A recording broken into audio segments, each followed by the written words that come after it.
시간에도 17장의 내용으로 여러분을 만나는데, 이 17장의 내용 속에는 부처의 마음이 과연 어디에 있느냐, 또 중생들의 마음은 무엇이냐를 간략하게 설명하고자 합니다. 태상 부지 유지 기차친 이예지.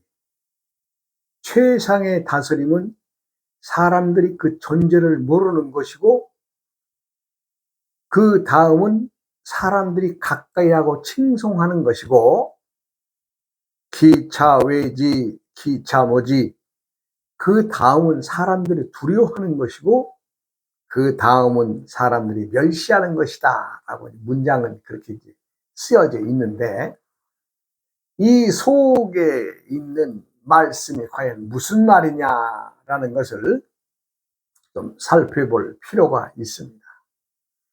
최상의 다스림은 사람들이 그 존재를 모르는 것이고, 즉 무심을 말합니다. 무심. 그 다음에 사람들이 가까이 하고 칭송한다. 그것은 무아를 얘기를 하는 거예요. 무아. 그 다음에 사람들이 두려워하는 것은 무지를 말하는 것이고, 그 다음은 사람들이 멸시한다. 그 말 속에는 뼈다구는 무정이라는 말씀이 품어 있습니다. 우리가 열의 힘은 무심이다, 즉 부처의 마음은 무심이다 라고 했습니다. 그러면 도심, 도를 품은 마음이 무심이다 라는 말과 같은 말이죠. 즉 무심을 품었다라는 것은 마음이 없다는 것으로 사람들이 받아들이는데, 그것은 무와 유의 관계를 확실히 알지 못하기 때문에 무심, 그러면은 마음이 그냥 없는 거야, 뭐 이렇게 얘기를 하는데, 그것이 아니고, 무자가 달려있는 무심이든 무아든 무지든 무정이든 무명이든, 무가 달려있는 것은 이 무자를 확실히 알아야 되겠죠.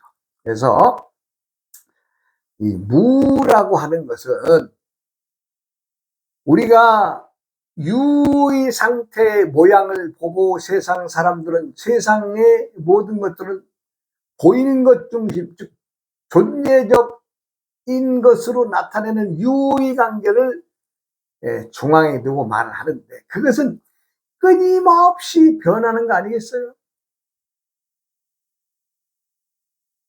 그러면 무와 유의 관계를 정확히 똑바로 알려고 하는 것은 유적 존재가 끊임없이 변하는 것, 그 바탕에 뭐예요? 무라고 하는 게 존재하죠. 왜 무예요? 항상함이 없이 사라지는 것이다 이 얘기죠. 그렇기 때문에 무라고 하는 것이지, 무라고 해서 없는 것으로만 생각해서는 안 된다 이 얘기죠. 그러면 무명이든 무정이든 무아든 무가 달려있는 것 그 자체가 없다는 것이 아니라, 끊임없이 만물은 변화하기 때문에 유에서 무로 끊임없이 변화하는 것을 무라고 말하겠죠. 왜요? 존재하는 유가 항상 그것이 아니니까. 내가 손을 들어서 달을 가리킬 때에 그 달을 가리키는 그 손끝의 모양을 보고서 끊임없이 이 손끝이 달을 가리키는구나 라고 하는 사람도 있겠지만, 허공에 손가락 대고 있는 것으로 보이는 사람도 있을 것입니다. 그럼 각자의 생각은 다를지언정 그 가리키는 손이 항상 그 자리에 있나요? 또 때가 되면 다른 것을 가리키게 되고 또 다른 말을 하게 되겠죠. 그렇기 때문에 끊임없이 변화하기 때문에 그 실존적 물체는 없다 이 얘기를 말하는 거죠. 그래서 무라고 하죠. 그러나 무와 유의 관계에서 한계를 두어서도 안 되죠. 즉 유이면서 무이고 무이면서 유인 상황을 우리는 공이라고 합니다. 왜 빈 것이라고 하느냐? 끊임없이 변이 변화하면서 이름 등도 달리하기 때문에 그렇습니다. 어느 한쪽, 즉 유에 치우쳐서도 공이 아니고 무에 치우쳐서도 공이 아니다라고 말하는 것이 선가의 가장 기본적인 뼈다구의 말이죠. 내가 하는 말을 좀 이해하기가 조금 어려운 부분도 있습니다만은 요 한계를 명쾌하지 않고서는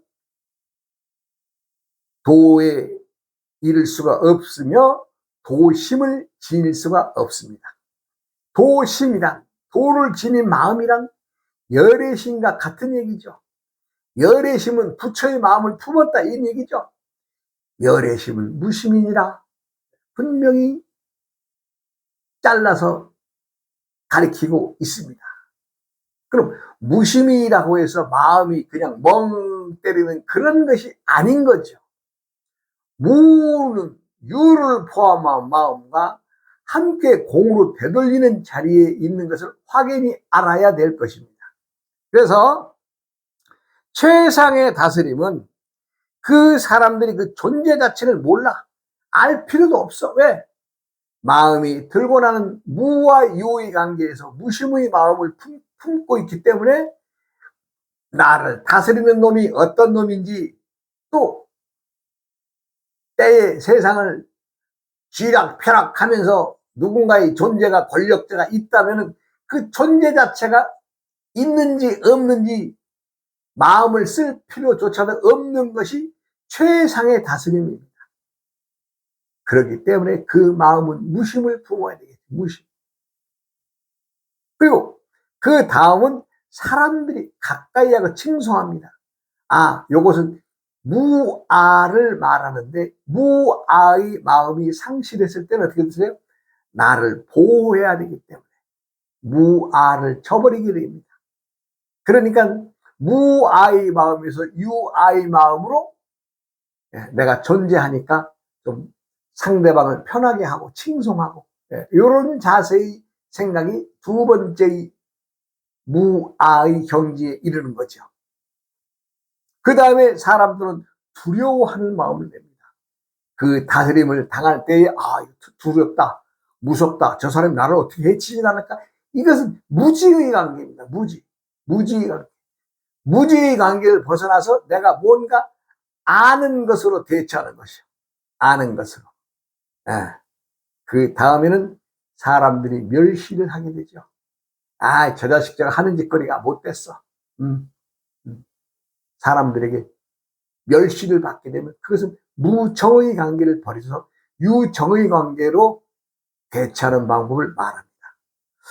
내가 조금 뜬금없는 얘기 같습니다만은 요 네 줄의 문장에서 가장 최상적인 것은 무심의 단계를 말하고, 두 번째는 무아의 단계를 말했으며, 세 번째는 무지의 단계를 말했고, 그 다음에는 무정의 관계를 말했습니다. 천지 만물은 그렇게 누구에게 구속받거나 누구에게 억압받거나 누구의 지시를 받는 걸 제일 싫어한다고 했잖아요. 왜? 사람은 신적 존재이기 때문에. 이 모든 것들을, 즉 무심, 무아, 무지, 무정의 관계를 세상 사람들은 눈에 보이는 것을 우리가 이제 현찰로 보니까 그 현찰을 취하기 위해서 이것을 벗어나는 생각과 행동을 한다. 무심의 마음을 버리고 유심의 마음을 내서 세상을 들여다보게 되고, 무아의 마음을 내버리고 유아의 마음으로 대처하게 되고, 또 무지의 상태를 모르고 내가 안다 모른다의 유지의 생각이나 지식으로 대처하는 것이고, 그 다음에 무정, 사사로움과 정이 없는 것이 본래 본 바닥의 마음이고 뜻인데, 이것을 유정의 마음으로 내세워서 세상을 살아가고들 있다, 이 얘기입니다. 사람들은 그 사람의 행동도 보지만은 제일 먼저 보는 게 그 사람이 언행입니다. 언행, 말과 행동이죠. 그 언행이 올곧고 올바르면 그 사람을 믿게 되고, 저 사람은 언행일치야, 즉 말과 행동이 같아, 이러면은 그 사람은 칭송받는 지도자가 되겠지만은, 말과 행동이 다르고 그것이 자기 한 말을 따르지 않는다면은 뭐예요? 시정 잡배나 장사꾼들이 하는 짓거리니까 만인들 앞에 나서서 그 사람의 말이 일시적으로는 먹혀 들어갈지언정 결론은 그 사람은 지도자가 될 수가 없는 거죠. 네, 작금의 사태는 참 우리가 좀 돌아다 볼 필요가 있지만 굳이 얘기할 필요는 없습니다. 우리가 이제 낚시를 좋아하시는 분들은 그 강태공의 말을 많이 하죠. 강태공. 이 강태공이라는 사람의 이름은 여상입니다. 여상. 여상이라는 분인데, 이분은 평생을 공부만 하고 벼슬길에는 나서지 않았어요. 그리고 이제 강태공의 입장에서는 때를 기다리는 거죠. 나의 이 높은 뜻, 나의 고고한 이 정신, 또 세상의 천지자연을 섭렵한 이 깊은 학문을 언젠가 누군가는 알아줄 것이다 라는 것을 전제하에 평생 공부만 했으니, 이거 그 집안, 이거 가족들은 잘 살겠어요? 어렵죠. 가난하고. 오직하면 나이가 60살까지는 그 부인도 옆에서 강태공을 뒷바라지를 하면서 살았죠. 그런데 부인도 이거 뭐야, 나이 60이 됐으니 내 인생 다 갔는데 내가 앞으로 영화를 누려봐야 얼마나 누리겠어. 나 이 영감탱이 못 믿겠어 하고는 그냥 이혼을 합니다. 말하자면 이제 당신하고 못 살겠어. 그러고는 이제 말하자면 강태공을 버리고 이제 따로 나가서 이제 말하자면 이제 사는 처지가 되죠. 그러니까 강태공의 그 살아가는 그 생활은 얼마나 가난에 찌들었던 비참한 살림이었겠어요. 그러나 강태공은 항상 강가에 나가서 낚시하는 것을 멈추지 않았습니다. 그러니까 20대, 30대, 40대, 50대, 60대, 70의 나이가 되도록 거의 한평생을 민낚시, 즉 말하자면 그 낚시가 구부러진 데에 미끼를 끼워서 고기가 물도록 유도를 해서 잡아야 이 고기를 이제 좀 잡는 것인데, 강태공이는 민낚시라고 했습니다. 민낚시. 즉, 민낚시는 구부린 것이 아니고 그냥 우리로 말하자면 못 대가리 하나 끝에다 매달아 놓고 낚시하는 척만 하고, 그는 때때의 자연의 흐름, 계절에 바뀌는 것의 변화, 때때의 온도, 때때의 날씨, 때때의 바람을 연구했던 거죠. 그러면서 계절이 바뀌면서 바람이 바뀌고 그 바람의 세기가 어떻게 변하느냐에 따라서 이것을 하나의 군대의 생활 속에 군대가 움직이는 모든 것들의 병법을 자연 속에서 연구하고 또 어떻게 해야 저것을 물리칠 것이냐, 또 계절적으로는 어느 때에 치고 들어가야 될 것이냐, 이거를 말하는 육도 삼약에 대한 공부를 아주 통달을 한 거죠. 아니, 생각을 해보세요. 평생을 그리 했으니 우리가 쉽게 말로만이 아니라 그런 행동으로 그렇게 하지 않았어요?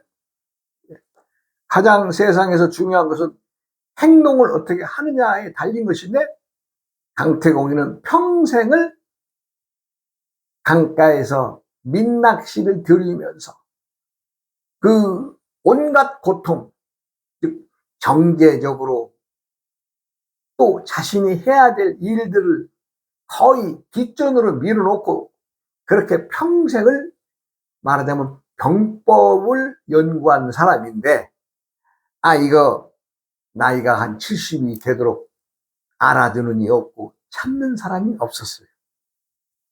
그런데 어느 날 낚시를 하던 중에 갑자기 소나기가 내리게 되죠. 뭐 소나기란 것은 지나가는 비처럼 한번 쫙 뿌리고 가는데, 마침 그것을 지나던 서백창이라고 하는 인물이 있었는데, 이 사람이 이제 비가 오니까 가까운 정자에 올라가서 비를 피하게 됩니다. 그런데 서백창이가 가만히 강가를 내려다보니까 어떤 노인네가 낚시질을 그냥 그 빗속에서 하고 있는 거예요. 이거 이상한 일이죠. 누군가 이렇게 비가 오게, 급하게 비가 오면 낚시도 멈추고 비도 피할 줄 알았는데, 서백창이라는 인물이 이렇게 봤더니 그냥 묵묵히 그냥 낚시만 하는 거예요. 그러니까 이제 서백창이가 자기 시종들에게, 야, 저분이 누구지는 몰라도 이 비를 맞고 그냥 낚시만 하고 계신데 좀 특이하지 않느냐? 라고 이제 그런 얘기를 꺼내니까 그 밑에 시종들이 그러죠. 저분이 그 유명한 강태공이란 분입니다. 그래? 저 사람이 어떤 사람인데? 저 사람은 평생 강가에 앉아서 낚시질만 하면서 병법을 연구하신 아주 병법의 대가입니다. 이렇게 얘기를 했겠죠. 그러니까 그래? 좀 잠깐 우리가 좀 모셔서 얘기 좀 해보자. 이렇게 된 거죠. 그래서 이제 서백창의 부탁으로 말하자면 이제 그 강태공이가 서백창 앞에 이제 자리를 잡고 앉게 되죠. 그래가지고 이제 그 서백창이는 주나라의 좀 주왕조가 쇠락해서 힘이 없었어요. 말하자면 이 주나라는 중국 그 열강들의 제후의 최고 대장의 자리에 있는 나라의 그 왕인데, 이 주나라가 이제 그 힘이 없으니까 어떻게 하면은 우리 이 주나라의 어떤 기운을 좀 과거의 영예를 되살려 봐야 되지 않겠냐 하는 그 뜻을 항상 담고 있었던 사람이 이제 서백창인데, 서백창은 우리가 문왕이라 그러죠. 문왕. 그래서 이제 그날 이제 정자에서 둘이 이제 강태공이하고 얘기를 하죠. 그러면서 이제 서백창이가 묻는 말에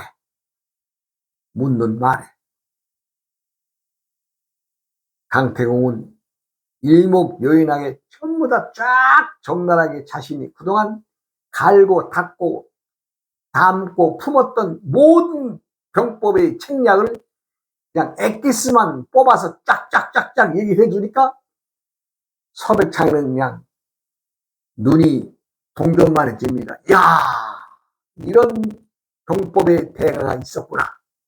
그러면서 바로 그 자리에서 자신이 제자가 되겠으니 나의 스승이 되어 주십시오. 그렇게 하고 우리 주나라를 부흥하는데 좀 힘 좀 써 주십시오. 라고 아주 서백창이가 무릎을 꿇습니다.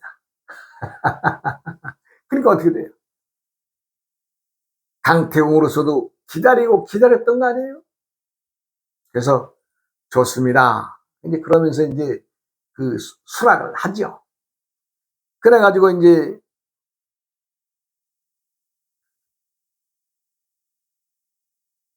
문왕이 거기서 이제 그 동네에서 이제 하루 저녁을 이제 지내며 잔치를 하죠.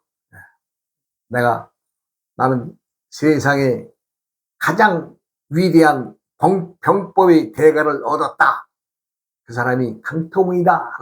선언을 하고 이 강태공을 나는 스승으로 모시면서 앞으로 우리나라의 대소사의 모든 일들을 이 강태공이가 나를 도와줄 것이니 그렇게 알라 하고 이제 주위 사람들에게 얘기를 하는 거죠.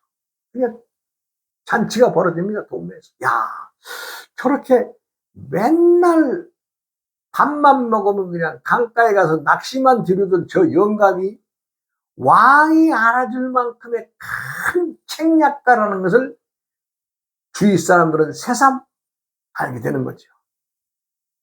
그런데 이제 그 다음날 가마를 타고 또 말을 타고 이제 왕의 일행이 이제 궁으로 떠나려고 하는데 강태공의 부인이 강태공이 떠나는 말 앞에 무릎을 탁 꿇습니다. 나도 데려가 주시오. 내가 당신에게 60년간 살면서 당신을 봉양하지 않았소. 그래서 그 유명한 일화가 또 하나 탄생하죠, 거기서. 그래요. 그러면서 물동이를 이고 가는 옆에 여인에게 부탁을 해서 그 물동이를 받아서 강태공이는 부인의 앞에 물동이를 딱 엎어서 물을 쏟아버립니다. 이 물을 다시 담아서 양동이에 채운다면 내가 당신을 데리고 가겠소. 그러나 땅에 쏟아진 물을 주워 담을 수가 있나요? 그때 한마디 하죠. 모든 것은 때의 일, 때가 지나가면 다 무상한 것입니다. 당신이 나를 버릴 때는 언제고 또 나에게 또 부탁을 하는 건 무슨 필요에 의해서요? 그러니 물을 다 담아가지고 오시오. 자, 그럴 때에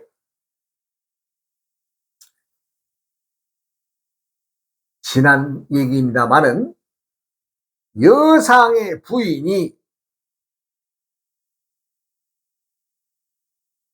쏟아진 물을 다 담아가지고 오면 내가 당신을 데려가겠소 라고 하면 그 말이 떨어지나 동시에 그 부인이 쏟아진 물이 아닌 우물에 가서라도 한 바가지 물을 딱 밖에서 채워가지고 와서 이제 당신이 말한 양동이에 물을 채웠으니 당신은 나를 데리고 가시오라고 했다면은 강태공이가 어찌 나왔겠어요? 모든 것은 때의 일입니다. 우리는 찰나찰나지간에 사람들의 모든 행위가 달라지죠. 왜냐하면 그 행위 자체에서 가부가 결정되기 때문에 그렇습니다. 우리가 어떤 일을 할 때에 어떤 목적을 가지고 또 분명히 자신의 말에 의해서 그것이 결정이 되겠죠. 그러나 부인이 현명한 사람이었다면 어디서 물을 채워다 갖다 놓고 그 바닥에 쓰러진 흙탕물 한 바가지 부어서 그 물을 채웠더라면 내가 볼 때는 그런 지혜스러운 부인이라면 강태공이가 다시 데리고 가서 여생을 함께 했을 것이라고 생각이 됩니다만은 부인은 거기에서 그냥 모든 것을 끝내버린 것으로 생각하고 뒤에 돌아섰다는 말이 있습니다. 그 후로 강태공이는 왕의 돈독한 신임을 얻어서 또 주나라의 부흥을 위해서 많은 일을 합니다. 그래서 문왕이 죽고 그의 아들 무왕이 즉위해서 강태공이는 나라를 일으킨 공을 인정받아서 무왕은 강태공에게 제나라를 선물합니다. 말하자면 제나라의 왕은 강태공으로부터 시작이 됐다고 봐야 되겠죠. 그리고 그 자손들 전부 다 말하자면 왕족을 만들지 않았어요? 네. 이런 왕족이 중요한 것이 아니고 태공망 여상은 자신이 평생 70평생을 무슨 마음이었느냐? 무심의 마음을 품고 남이 나를 알아보거나 또 존재를 알아보든 알아보지 않든 무심의 마음으로 세상을 살면서 천지자인의 이치를 담았던 거 아니겠어요? 누구나 무심을 품어야, 즉 세상에서 잊혀진 사람이 되더라도 나서지 않고 또 드러낼 때가 아닌 때에는 드러내지 않는 무심을 품어야 무엇이든 할 수가 있지 않겠어요? 우리들은 무언가를 배우기 위해서 수행한다는 말을 합니다. 수행자들은 또 수도자들은 자신을 버려야 돼요. 제일 먼저 정을 끊어야 됩니다. 정을 끊어야 세상을 보는 눈이 보이고 또 무지하다고 하는 안다 모른다의 상식에 빠져서도 안 되겠죠. 그 다음에는 세상에 나 없음을 알고, 즉 나 없음이란 내가 나를 모르고 살아가는 그 이치를 알아야 될 것이고, 궁극에 가서는 무심의 마음을 품어야 됩니다. 무심은 열의 힘이라고 했습니다. 무심은 부처의 마음이라고 했습니다. 부처의 마음을 품으면 즉견열애한다 했습니다. 즉견열애란 즉시 바로 열애와 통하는 마음이니 도통한다는 얘기죠. 세상에 도를 통하고자 욕심내는 사람들은 많습니다. 그러나 본인이 무정의 마음과 무지의 마음과 무아의 마음과 무심의 마음을 품지 않고서 적당히 때때에 사람들의 눈속임으로 세상을 살면서 나도 버리지 못하고 정도 버리지 못하고 대가리 속에 든 상식으로 뭔가 살아가려고 하고 더 나아가서는 무심의 마음을 품지 않고서는 도에 이를 수가 없다는 얘기입니다. 최상의 다스림은 무심입니다. 무심코 다스리는 모든 것들은 다 응하게 되어 있습니다. 도의 단계는 내가 어떤 도의 어떤 단계의 어떤 것을 말씀드리는 건 아니에요. 그러나 문자로 굳이 얘기한다면 무정을 벗어나고 무지를 벗어나고 무아를 벗어나고 무심을 벗어나 실상무상의 무심을 품어야 된다는 것을 말씀드립니다. 어찌 보면 재미없는 얘기인데 예, 세상은 무심입니다. 부처의 마음은 무심이고 도심의 마음도 무심입니다. 다음 시간으로 이어가겠습니다.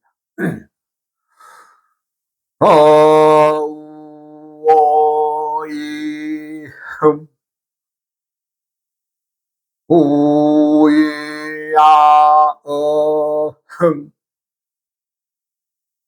우이야어흠 흠